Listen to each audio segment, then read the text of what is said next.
నేనేమంటానంటే మీరు ఓడిపోండి. ఓడిపోవటంలో ఎలాంటి తప్పు లేదు. కానీ పరువు నిలబెట్టుకోండి. పరువుగా ఓడిపోండి. మీరు ఓడిపోతున్న తీరు ఏంటి బ్రో అసలు? ఐపీఎల్ చరిత్రలో నేను చూసిన అత్యంత చెత్త కెప్టెన్ రుతురాజ్ గైక్వాడ్. తన కెప్టెన్సీలో వరుసగా 7 మ్యాచుల్లో సీఎస్‌కే ఓడిపోయింది. 7 అంటే 7 మ్యాచుల్లో ఓడిపోయింది. అసలు రుతురాజ్ గైక్వాడ్ ఏ లెక్కన సీఎస్‌కేకి కెప్టెన్ అయ్యాడు? మహారాష్ట్ర ప్రీమియర్ లీగ్ గెలిచే సత్తా లేని కెప్టెన్. విజయ్ హజారే గెలవలేదు. సయ్యద్ ముస్తక్ అలీ ట్రోఫీ గెలవలేదు. ఇరానీ కప్‌లో రెస్ట్ ఆఫ్ ది ఇండియాకి కెప్టెన్సీ చేసి ఓడిపోయాడు. దులీప్ ట్రోఫీలో ఇండియా సీకి కెప్టెన్సీ చేసి ఓడిపోయాడు. అలాంటి వాడు 5 సార్లు ఛాంపియన్ అయిన సీఎస్‌కేకి కెప్టెన్సీ చేస్తాడట. ఈరోజు రుతురాజ్ గైక్వాడ్ కెప్టెన్సీ మరియు బ్యాటింగ్ స్టాట్స్ గురించి మాట్లాడుకుందాం ఈ వీడియోలో. వీడియోని చివరి వరకు చూడండి. కెప్టెన్సీ పక్కన పెడదాం. కనీసం బ్యాటింగ్‌లో అయినా పీకుతున్నాడా అంటే అదీ లేదు. కెప్టెన్‌గానే కాదు టీ20 ఫార్మాట్‌లో బ్యాట్స్‌మెన్‌గా కూడా దారుణంగా తయారయ్యాడు. ఎప్పుడైతే టీ20 పిచ్‌లు 190 నుండి 230 పరుగులు చేసే పిచ్‌లుగా మారాయో అప్పటి నుంచి రుతురాజ్ గైక్వాడ్ బ్యాట్ మోగబోయింది. మ్యాచ్ ఎక్కడైనా సరే బాల్ గ్రిప్ అవుతుందని ఒకటే ఏడుపు. నిన్నటి మ్యాచ్‌లో పంజాబ్ కెప్టెన్ శ్రేయస్ అయ్యర్ 29 బంతుల్లో 50 రన్స్ చేస్తే మన కెప్టెన్ 22 బంతుల్లో 28 చేసి బాబర్ ఆజంకి డూప్లికేట్‌లా తయారయ్యాడు. రజత్ పాటిదార్ 18 బంతుల్లో 49 రన్స్ కొడితే గైక్వాడ్ 7 పరుగులు చేసి వెళ్ళిపోయాడు. Ruturaj Gaikwad class, elegant, technical strong batsmen అని మీరు అనుకుంటున్నారు కదా? సరే, డొమెస్టిక్ టెస్ట్ బ్యాట్స్‌మెన్‌గా పిలువబడే అతని కాంపిటీటర్స్‌తో కంపేర్ చేద్దాం. దేవదత్ పడిక్కల్ గత సీజన్లో 151 స్ట్రైక్ రేటు. సాయి సుదర్శన్ కిందటి ఏడాది 156, ఈసారి కూడా 156 స్ట్రైక్ రేటు. శుభ్మన్ గిల్ గత సీజన్లో 156 స్ట్రైక్ రేటుతో 650 రన్స్ కొట్టాడు.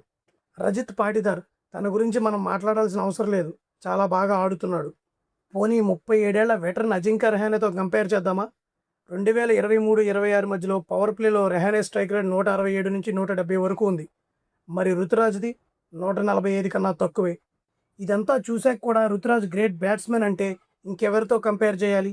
అభిషేక్ పోరన్ లాంటి చిన్న పిల్లలతో చేయమంటారా? రుతురాజ్ వల్ల ఊర్విల్ పటేల్, అమన్ ఖాన్ లాంటి పవర్ హిట్టర్లు ఈ టీంలో చోటు దక్కడం లేదు. ఇప్పుడు నిన్నటి ఆర్సీబీ మ్యాచ్లో రుతురాజ్ చేసిన చెత్త కెప్టెన్సీ ఏంటో పాయింట్ టు పాయింట్ మాట్లాడతాను. First point, new ball bowling మరియు స్లిప్ ఫీల్డింగ్. సీఎస్కే టాస్ గెలిచి బౌలింగ్ తీసుకుంది. మ్యాట్ హెన్రీ 6.2 అడుగులు ఎత్తు ఉన్నాడు. అయినా కూడా హార్డ్ లెంత్లో బౌలింగ్ చేయకుండా కేవలం పుల్లర్ లెంత్ స్లాట్లోనే బంతులు వేస్తున్నాడు. అటువైపు జాకబ్ డఫీ, భువనేశ్వర్ లాంటి వాళ్ళు హార్డ్ లెంత్లో బాల్ వేసి బయటికి స్వింగ్ చేసి వికెట్లు తీస్తున్నారు. వీళ్ళకేమో అది తట్టదు. దానికి తోడు రుతురాజ్ గైక్వాడ్ 4వ ఓవర్లో స్లిప్ తీసేశాడు. అదే ఆర్సీబీ 5వ ఓవర్ వరకు స్లిప్ ఉంచింది. ప్రశాంత్ వీర్ ఒక ఆల్రౌండర్, కానీ ప్యూర్ బ్యాటర్గా ఆడుతున్నాడు. తనకి ఎందుకు బౌలింగ్ ఇవ్వడం లేదు? కృణాల్ పాండ్యా లెఫ్ట్ ఆర్మ్ స్పిన్నర్గా దూబేకి బౌన్సర్లు వేసి భయపెడుతున్నప్పుడు 14 కోట్లు పెట్టి కొన్న మీ ప్లేయర్ ఎందుకు బౌలింగ్ చేయడు? సెకండ్ మిస్టేక్, శివం దూబేకి 13వ ఓవర్. శివం దూబే దగ్గర ఒకే ఒక బాల్ ఉంది, అదే స్లోయర్ ఆఫ్ కట్టర్స్. చిన్నస్వామి లాంటి చిన్న గ్రౌండ్లో 13వ ఓవర్ తనకి ఇస్తే ఫలితం ఆ ఓవర్లో 23 పరుగులు సమర్పించుకున్నాడు. టైమింగ్ మిస్ అయినా చిన్నస్వామిలో సిక్సర్లు వెళ్తాయని కెప్టెన్కి తెలియదా? మూడో mistake, copycat death bowling. Shreyas Iyer impact ప్లేయర్గా యజువేంద్ర చహల్ని తెచ్చాడని, ధోని అప్పట్లో తాహిర్ని డెత్ ఓవర్లో వాడేవాడని రుతురాజ్ కాపీ కొట్టి ఫామ్లో లేని నూర్ అహ్మద్ని 17వ ఓవర్లో టీమ్ డేవిడ్కి బౌలింగ్ వేపించాడు. టీమ్ డేవిడ్ గత ఏడాది కాలంగా స్పిన్నర్లను 200 స్ట్రైక్ రేట్తో ఉతికి ఆరేస్తున్నాడన్న హోంవర్క్ రుతురాజ్కు లేదు. ఆ ఓవర్లో 23 రన్స్ వచ్చాయి. పోనీ 19వ ఓవర్ ఎవరికి ఇచ్చాడు? ఓవర్టన్కి. క్రిక్ ఇన్ఫో స్టాట్స్ ప్రకారం ఓవర్టన్ తన కెరీర్ మొత్తంలో డెత్ ఓవర్లో రౌండ్ ద వికెట్ వచ్చి వేసింది కేవలం 9 బంతులు మాత్రమే. అలాంటి బౌలర్తో రౌండ్ ద వికెట్ వేయించి బౌన్సర్లు వేస్తే ఏమవుతుంది? సిక్సర్ల వర్షం కురిసింది.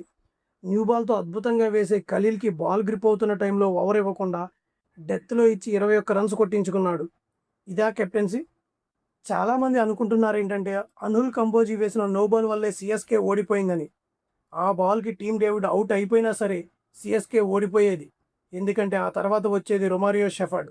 రొమారియో షెఫర్డ్ ఎలా ఆడతాడంటే 12 బంతుల్లో 6 సిక్స్లు కొట్టే బ్యాట్స్మెన్. ఆర్సీబీ బ్యాటింగ్ గురించి ఖచ్చితంగా మాట్లాడుకోవాలి. రజిత్ పాటిదార్, టీమ్ డేవిడ్ ఎప్పుడూ ఆడేదే.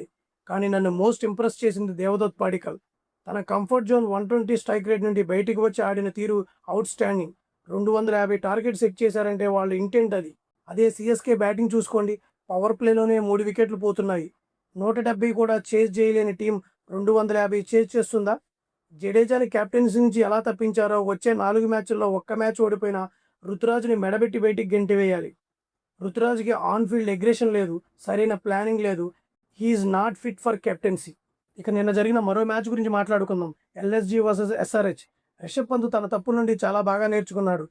గత మ్యాచ్లో చేసిన తప్పుల్ని సరిదిద్దుకుని దిగ్విజయ్ రాఠీని ప్లేయింగ్ లెవెల్లో ఉంచడం, తాను స్వయంగా ఓపెనింగ్కి రాకపోవడం, ఎండ్రిచ్ నోకియాని పక్కన పెట్టడం గ్రేట్ కెప్టెన్సీ. మహమ్మద్ షమి టీ20లో టెస్ట్ మ్యాచ్ లెంత్ వేసి 4 ఓవర్లలో 9 రన్స్ ఇచ్చి 2 వికెట్లు తీశాడు. He is back.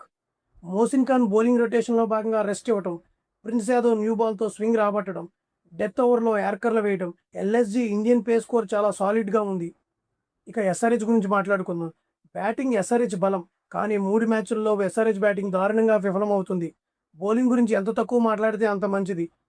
లియామ్ లివింగ్స్టన్ని 13 కోట్లు పెట్టి కొని ఆడిస్తున్నారు. అటు బౌలింగ్ లేదు, ఇటు బ్యాటింగ్ లేదు. మ్యాక్స్వెల్ తర్వాత నేను చూసిన అతిపెద్ద డిజాస్టర్ ప్లేయర్ లివింగ్స్టనే. అతని బదులు సంగ్వీర్ సింగ్ లాంటి కుర్రాడిని ఎంకరేజ్ చేస్తే బాగుండేది. ఒకే ఒక పాజిటివ్ విషయం ఏమిటంటే నితీష్ కుమార్ రెడ్డి పిచ్ మీద టైం స్పెండ్ చేస్తూ ఇన్నింగ్స్ని ఎక్సలరేట్ చేయడం. ఎస్ఆర్హెచ్ పని కూడా ఈ సీజన్లో అయిపోయినట్లే అనిపిస్తుంది. ఇషాన్ కెప్టెన్సీ చాలా వీక్గా ఉంది. సో ఇది ఓవరాల్గా నిన్నటి మ్యాచ్ల పరిస్థితి. ఇంగ్లాండ్ 253 పరుగుల చేజ్లో 19వ ఓవర్ వరకు నిలబడింది. ఓడిపోవడంలో తప్పులేదు, కానీ పరువుగా ఓడిపోవాలి. రుతురాజ్ కెప్టెన్సీలో ఆ పరువు కూడా పోయింది.